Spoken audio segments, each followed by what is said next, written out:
So I think we'll run a little over on this session to allow people a chance to ask questions.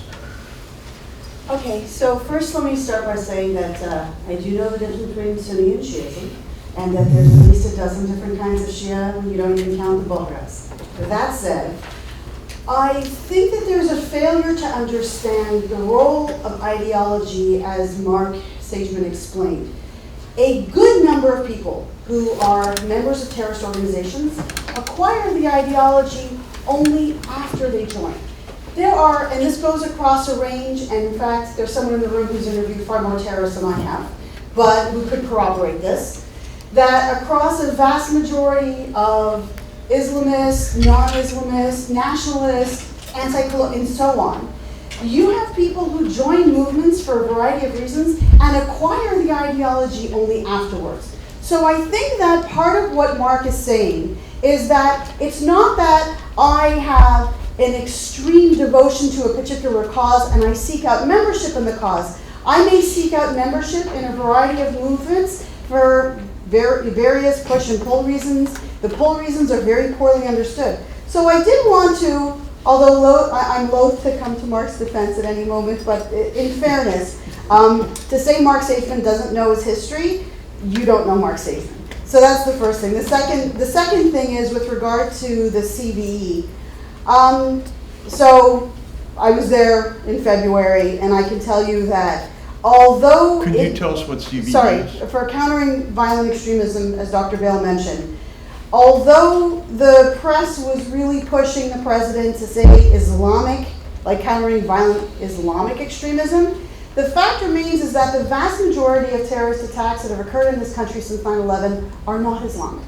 They are either extreme right wing, they are, as you mentioned, sovereign citizen, they are animal rights. And so part of the reason that the CVE summit on February 18th occurred in the way that it did was to try to capture not just one particular community that was being portrayed as a threat, but to understand the role of extremism writ large. That said, all the pilot programs are within the Islamic community. They are engaging extremely moderate people. They are overseen by organizations in DC that are not CAIR, but that are a conglomerate. CAIR is one of the organizations I think that you're probably referring to.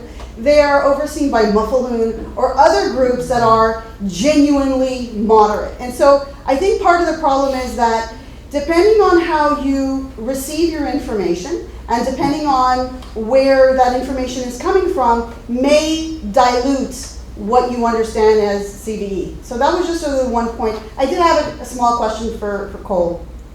Fascinating, I learned so much. The question then becomes, a lot of this is how the sausage is made.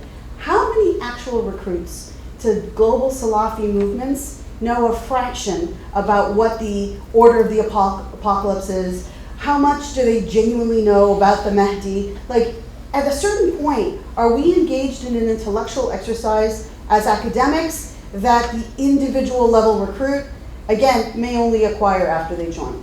Sure. What I would say is that, well, I don't know, but what's important isn't whether, in my opinion, isn't whether or not the average recruit knows this stuff. It's whether the people, pulling the strings, the people who are in power, whether they know it, and they know it. And yeah, that's what I would say. And Juhayman's movement, by the way, there were people who, and this is why I find this to be particularly important, there were people who did not share his apocalyptic views, who still remained on, and even joined him in the siege of Mecca because of his charisma. And they believed that even though they were a little skeptical, they went ahead with it anyway. So sometimes the leadership having these kinds of views can carry on people who don't even understand them or who dispute them. Yeah. Jeffrey, can I just say something? The Pew data from 2012, are you familiar with that? Yeah, I mean, large minorities, and in fact majorities in some Islamic countries say they believe the Mahdi will come back in their lifetime. So, but this is not, I don't know, it just seemed like the way you were posing it, it was like some sort of belief that they're then inculcated with and something that only the extremist groups believe. Perhaps I was misunderstanding. I mean, it's a common belief in Islam. And in Christianity. Right. Yeah, but we're not talking about Christianity. We're talking about Mahdism. We're talking about the belief in the return of the Mahdi. Although interestingly enough, the same Pew data also showed that the poll question was, do you believe that Jesus will come back in your lifetime? And 35% of Muslims said they believe that. Okay, although it's a little different than the New Testament. But the point is that I understand what you're saying about them being, inculcated with the beliefs after they get in, or the true belief according to the group you believe. But belief in the Mahdi has been around for almost as long as Islam's been around, and it's a common belief. It's not, ipso facto, not an extremist belief, which I just want to make sure everybody understood that. So. Okay, first of all, let me just make the point that I wasn't trying to pick on Mark Sageman here. It just so happens that he had a quote that illustrated what I think is a fundamental problem with so many Western analyses. He's probably right. I mean, he's right because he's actually sat down with hundreds of extremists. Well, I have too, and the fact is if you ask the wrong questions, you're going to get the wrong answers. That's number one. Look, I'm not going to, even if we could talk about various aspects of his books and the way he reconstructed certain events, which are, in my opinion, are false, like the Madrid bombing, the Ahmed Bassam, which I've gone through all the trial materials on those cases. I think he mischaracterized those cases, but that's not the point. The point is that his quote was, in my opinion, representative of a larger issue, which is a failure or unwillingness to take ideology seriously. Now, with respect to your other point, which was that sometimes people join groups before they become indoctrinated. That's true. So there are certainly individuals who are brought into the extremist groups through social networks, like Sageman talks about. Nobody's denying that. And then but once they're brought into those groups, no matter how they're brought into them, then they're subjected to ideological indoctrination, and they embrace the worldview that problematic worldviews we're talking about, right? Other people, of course, radicalize first. They're alienated. They're looking for alternatives. They radicalize. They're looking on the internet. They see various extremist ideologies which they find attractive, and then they decide they want to join a group that represents or espouses the ideology that they find appealing. So the point is, there's many different paths through which individuals can be radicalized and through which they end up joining extremist groups. Nobody would disagree with you about that. The point is, once they join an extremist group, then they're subjected not only to peer pressure and all the authority of the group leader, but also the ideological indoctrination. And that becomes very central aspect of their activities. Now, another point that I want to make in regard to this is that, sometimes people say, well, if a lot of these people don't have sophisticated ideological understandings of things. Well, that's true. They don't need to, though. The point is they don't need to. The majority of people who joined the Nazi Party were not conversant with the intricacies of Nazi ideology. The majority of people who joined communist mass movements were not familiar with debates between Lenin and Trotsky and so forth and so on, right? And the same thing's true with the majority of people who join Islamist organizations. They're not Islamic scholars. They're not people who have tremendous amount of expertise. But that's irrelevant, because when you join an extremist movement, all you need to know is three questions that all extremist ideologies provide the answer to. What's wrong with the world? Who's responsible for those wrongs? And what needs to be done to correct those wrongs? So all you need to know is who the enemies are, who are creating all the problems, and how and what you need to deal, how you need to deal with the enemies. So you don't have to have a complicated, sophisticated understanding of ideology. All you need to know is identify who the bad guys are that you need to eliminate in order to create this utopian community on earth that you're trying to create. That's all you need to know. So it doesn't require. So if somebody has a Quran for dummies, bought like a few weeks before he joined a jihadist group, so what? I mean, the fact that he might have been doing drugs before, or been a rapper, or been somebody who wasn't previously religious is irrelevant, because people can convert overnight. But that's the phrase "born again something," born again Christians, born again something. Sometimes ideological conversion can happen in a heartbeat, right? It's not necessarily a process of some long, elaborate developmental process through stages, right? So anyway, that's all I'm saying. I'm saying that whether or not somebody joins a jihadist group for ideological reasons or any other kind of extremist group, once they join, they're indoctrinated, and then they become part of that. They're acting on the basis of their values and so forth. And I mean, I've talked to... Got it. Yeah. Jeffrey, I'd like to thank you so much for bringing out those issues and just note that there's a lot of good scholars out there who, when confronted with this political issue, they will tend to defer to, let's say, the judgment of the president or other different political leaders, and that can lead them astray. I just had a tango with Gene Rosenfeld on the new religious movements I know Jean. Yeah, and, you know, she had written, it's come time that we call Daesh, which she said meant heretics. I know. I quickly commented on that, but she said it's come time that we say clearly that they are not Islamic. And I said, well, you know, actually, Daesh does not mean heretics; it means the Dawla Islamiyah, and so forth. But yeah, I mean, she was very clearly trying to defer to the initiative to counter violent extremism, and very strongly felt like anything else would promote the violent extremism. And I mean, I think that it's really that conception that takes over people, because Rosenfeld has a ton of good analysis. Sure. And usually she's not, so I don't think that she's necessarily a prisoner of any particular huge biases or anything. And she and I conversed about the issue, and she was willing to concede eventually. But yeah, I'd just like to add in, you know, that sort of element. Yeah. And then the second thing that I'd like to bring up is that we do need, I think inside of this conference, to define what exactly are the circles of apocalypticism that are commonly believed within the Muslim community.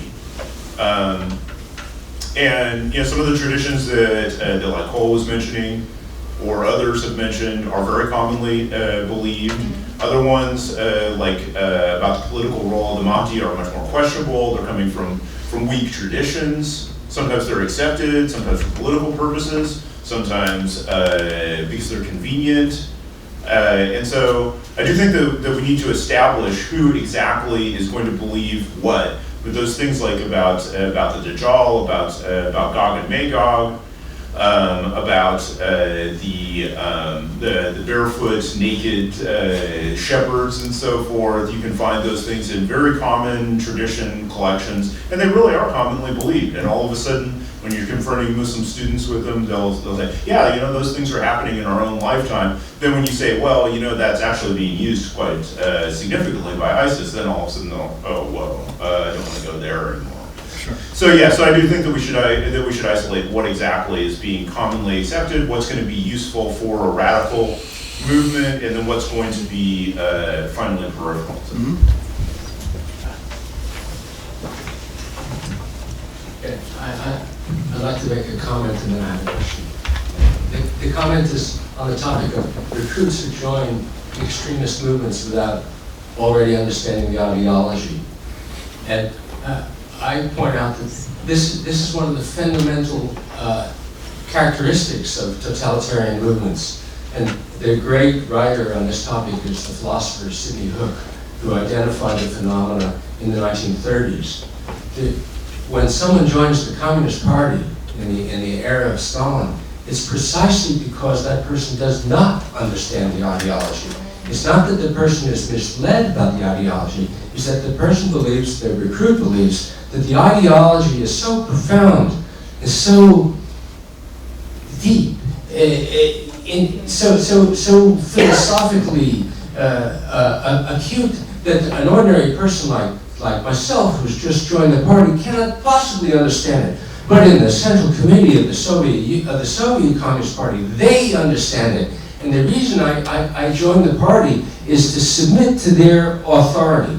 And so the authority works precisely through its incomprehensible nature. That the ideology, in order to recruit people who are then going to march to their deaths, has to be incomprehensible. And it's the only reason why anybody would go commit suicide on the basis of a mad ideology, is that the person knows that he doesn't understand the ideology, but believes that somebody else who is superior does understand it. So it's an act of submission. Now, I have a question to everybody, to the entire conference, which is aroused by, provoked in me by the comments by Richard and then by Charles citing William Blake, which I love, and then Charles's appeal for a heartfelt, gut-felt response. And this is the kind of language that may seem to be British Romantic, but there are many scholars of British Romantic poetry, and one of those scholars is Sayyid Qutb. And Qutb writes about this sort of thing. His interpretation of the Quran is meant to be heartfelt, gut-felt, which he derives from his studies in Coleridge and British Romanticism. Now, I look at that and I think, yes, this is very interesting. This is a source going into the Islamist movement that doesn't draw on the Hadith, the Quran, or any of the sacred texts, nor any of these traditions, but draws explicitly and particularly on European Romanticism. And now I see the same thing. So I see that in Qutb, and I see the same thing in the great Iranian theoretician who died in 1978, whose name I'm Shariati. And the Shariati has the same thing. If you read Qutb and then if you read Shariati, you see that they're both influenced by, among other people, what's his name, Alexis Carrel, who is a Vichy fascist, and whose ideology is really reactionary Catholic royalism, which led him to favor the use of gas chambers to eliminate inferior people. And his great work, which all these guys cite, Man the Unknown. So when I read these Islamist theoreticians, they seem to be drawn on something different from the kinds of deep Islamic traditions that various people have been writing about. I mean, they do draw on those traditions, but they also draw on modern European thought. And explicitly they draw on modern European fascist thought. So I see the European fascist influences. Now, when I read whatever I've been able to read of the doctrines of the ISIS, I don't see that there, but I don't know. I do see that in the Muslim Brotherhood, and I see that in the Iranian mullahs, but I don't see it everywhere. And here's my question, I don't see it in our discussion. What place, so this is an honest question, what place, in your view, should be accorded to the European fascist and romantic traditions on these currents that we are discussing? Well, I'd be happy to try to answer that, since I spent years and years studying neo-fascist groups and fascist ideology. Not that I have all the answers, of course, but I think, here we run into a lot of trouble, because I think there's a tendency, number one, there's a lot of people who don't really understand what fascism is. And the fascism is one of those terms that everybody uses and oftentimes abuses without actually clarifying the meaning. And I think a lot of that is, for example, I don't actually happen to think that Carrel is really a fascist, so that's a complicated issue. But what I would argue is a different thing. I would say that when the first Islamist organizations were created, which were the ones associated with Hassan al-Banna and later Maududi, the Jamaat-e-Islami, and the various offshoots and so forth and so on, I mean, they borrowed extensively from communist and fascist movements with respect to organizational techniques, with respect to agitation and propaganda techniques, mass mobilization and so forth and so on, because after all, extremists borrow best practices from each other. They look around and this guy was successful here, right? They took power, they mobilized a mass movement, and we're going to emulate certain aspects. So here's the irony of it. You've got Islamist movements that claim to be returning to a pure, pristine form of Islam, as practiced by the Salaf, Salih in the 7th and 8th and 9th century. And here they are borrowing, without acknowledging it, European techniques and some European ideas as well. I mean, borrowed from some elements of fascism or communism and so on. And then you think about the Ba'athists, for example. I think about Nasserism and the Ba'athists. I mean, very influenced by fascism. In fact, I consider Baathism to be like a variant of fascism. And Nasser certainly had fascist elements within his movement. I mean, there's no doubt about that. So it's a very complicated question. how you define fascism, how you define Islamism, and but I think there's one of the things that I've always been opposed to is this idea that Islamism is somehow a form of fascism, or this phrase Islamofascism. I don't think that's the case at all. I mean, fascism is a secular revolutionary movement.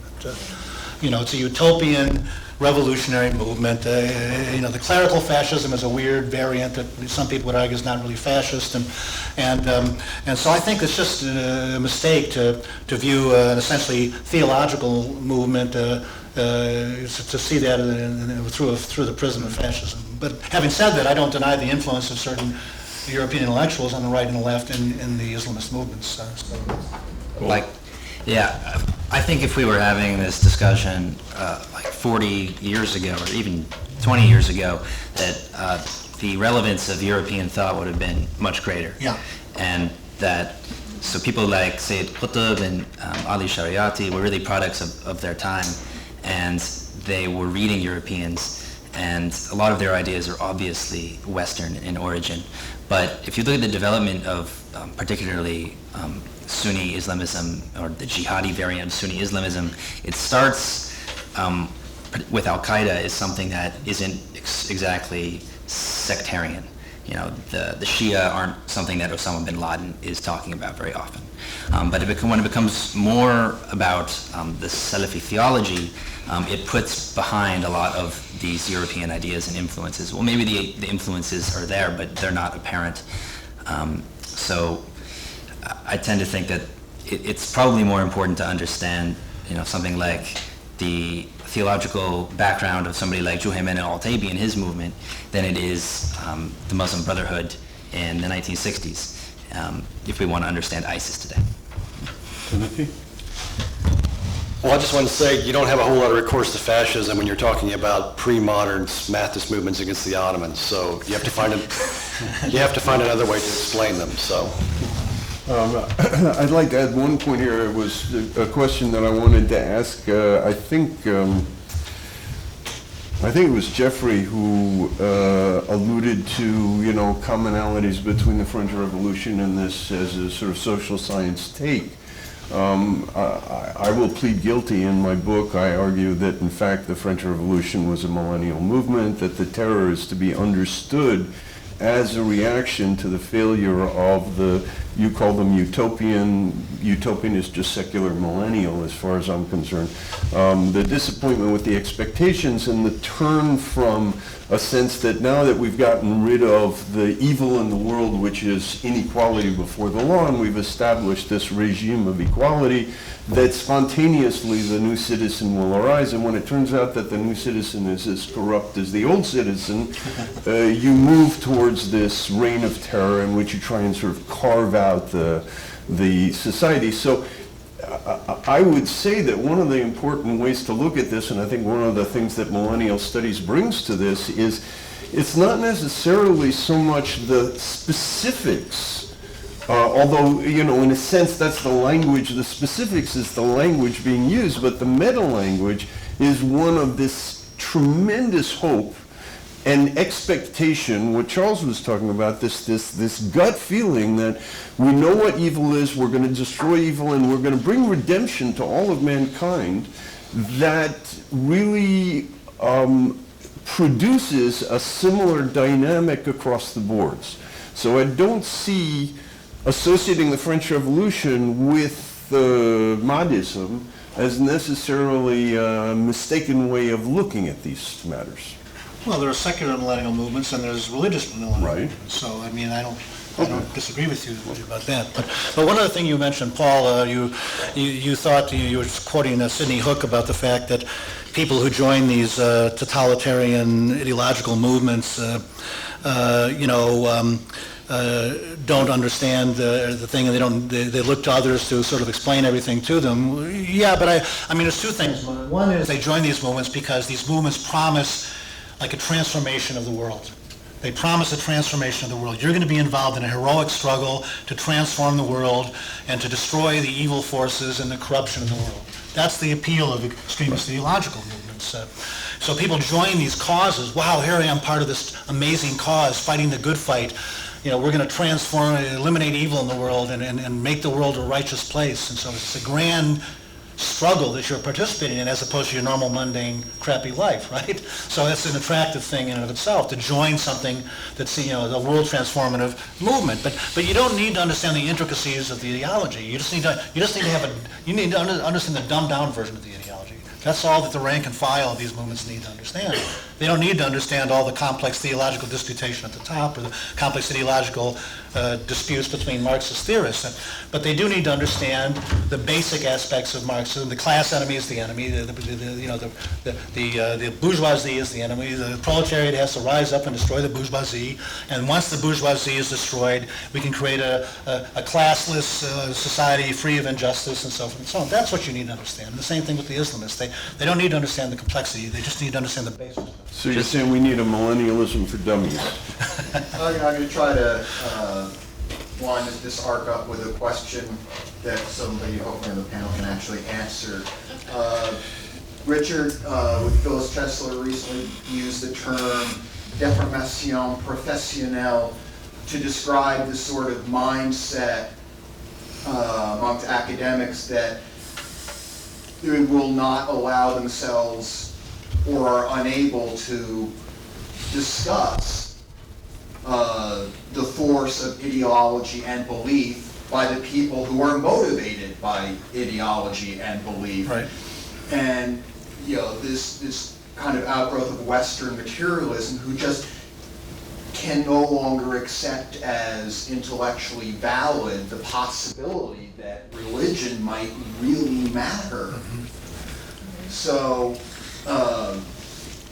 the question becomes, how do we begin to talk about Islamism as being a potential natural failure mode of Islam? We think about Islam as being like any other system that, in the way that brittle fracture is a natural failure mode of steel making.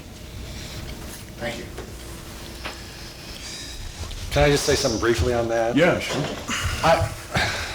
Since I'm not in academia anymore, I'm allowed to say things like this. I have a real problem with the term Islamism. Because, the Zaydi Imams or the Sufi jihads or any of these hundreds of movements like this in Islamic history, probably thousands, right, David? More like thousands. They didn't call themselves Islamists. They were fighting jihad. I mean, whether they were just, as to Charles's differentiation I made between Mahdists and jihadists, I mean, some of them were just fighting jihad, and some of them were fighting jihad to bring about the end of time and ensconce the Mahdi or prepare the way for the Mahdi.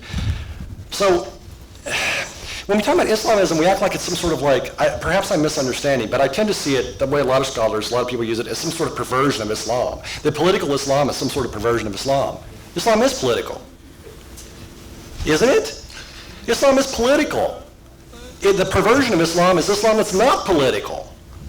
So when these people are waging jihad against the Ottoman Sultan, they aren't doing something strange or aberrant or extremist at all. They are very much in the mainstream of the man who founded the religion of Islam. So I just have to say I have troubles with calling them Islamists. And again, I think... But here I think we have to distinguish, Tim, between Islamist movements, which are 20th century movements, and earlier Islamic revivalist movements. I mean, they have many of the same characteristics. The previous Islamic revivalist movements, like Wahhabism and so on, are intended to purify Islam of the corruptions that have accrued over the centuries and to eliminate the forces of corruption and so forth and so on. So they had that same motivation of restoring the pure, pristine Islam and purifying Islam of corruption. But they lacked, the pre-modern ones obviously lacked the characteristics of 20th century revolutionary and totalitarian movements with respect to mass mobilization, with respect to agitation and propaganda, which really are part of the modernization of society. But Jeffrey, I'm not sure I agree with that. I don't think that you can make that blanket statement. I think there are Islamic jihad movements in the past that were very totalitarian. Look at I'm not saying they're not totalitarian. Okay, but I'm saying that, let me rephrase that. I think that they reflected many of the characteristics that we attribute to modern Islamists. Like, for instance, a good example I can think of is Ibn Tumart and the Al-Muwahhidun. Sure. I mean, how do you differentiate Ibn Tumart from a modern Islamist group, except that he said he was the Mahdi? Well, That's I what I'm mean, again, what type of organizational structure do these groups create, though? In other words, the point is that all the modern 20th century movements depend on modern communication systems. They depend on mass society. They depend on urbanization. They depend on all these Well, I would characteristics. argue then that perhaps we're arguing about process and not so much substance, and I'm looking more maybe at the substance, which is like, I don't substantially see a great deal of difference between all these people that waged jihad in the past, particularly the ones that claim they were the Mahdi and waged Mahdist jihad, and modern Islamist, as people call it, movements. I just don't see a great deal of difference. Cole, do you want to say one last thing? Well, my analytical preference is also not to use the term Islamism, precisely because it's not a term that most Islamists use themselves. And it also makes for some very odd categorizations. For example, Thomas Heghammer and Stéphane Lacroix, in their book on the Juhayman episode, they call Juhayman's movement a manifestation of rejectionist Islamism, which would be completely incomprehensible to the actors of that movement themselves. So I tend to think that it's better to use the categories and terms that the actors use themselves. Although we Those could... are jihad? Sorry? What are those? What are the terms they use to describe themselves? Well, they would just be... They're real Muslims. Yeah, they would be the real Muslims. You Well, could that- call them That causes a problem for Salafis. us. They call them Salafis. Like jihadis, for example, they call themselves, I think a lot of people, I've even seen scholars make this error. They don't understand that jihadis call themselves jihadis. They use the term jihadi, and they more specifically jihadi Salafi or Salafi al-Jihadiyya. I mean, they're not ashamed of that sort of thing. But I mean, in Arabic, there are differences between, for example, the normal terms that are used for Muslims, Muslimin and Mu'mineen, and things like Islamiyun, for example. Islamiyun refers explicitly to this particular, the people who Right, think that right. they're the only real Muslims, right? The Islamic ones, the people think that they're the true Muslims. Right. There are some people we call Islamists who will use terms like Islamiyun, but jihadists would not do that. Anyone adopting a Salafi theological background would never use that term. That's something that Muslim Brotherhood people would do, and they're only using it because they're being influenced by European intellectuals. And you can have non-violent Salafis as well. You can. You have Salafis Yep. who identify Salafis, but not as violent Salafis. Correct. That's right.